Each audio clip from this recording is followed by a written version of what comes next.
Broker Jimmy here. We're going over question 26 for the Broker 7th edition practice exam for the state of Florida. Here, a developer owns an office building and they are encumbered by a mortgage. They go ahead and lease out 10,000 square feet of this unit to a tenant for a 10-year period, and it's got a very good rate. So it's probably something going on here, right? And 6 months later, the bank forecloses on the property and ends up property owner. What is the status of the lease? So what they're doing is they're giving a good rental rate because they know they're behind on the mortgage. So here's the deal.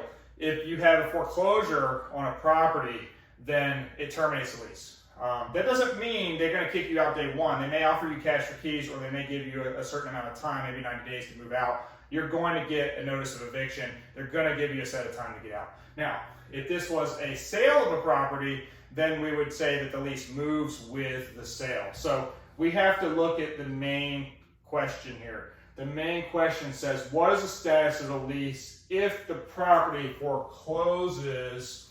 The key word there is forecloses. You have to make sure you look at that. So A, B, and C all talk to being subject to lease terms, whether it's 6 months, a year, or just subject to the lease in full. These are all wrong. The only thing that was required here, the bank may terminate this lease. The bank would have to give a notice of eviction and some type of time period to move out. It could be 30 days, it could be 90 days, it could be a year. It depends on what state law is at the time of that foreclosure. But the bank may terminate the lease. The answer is D.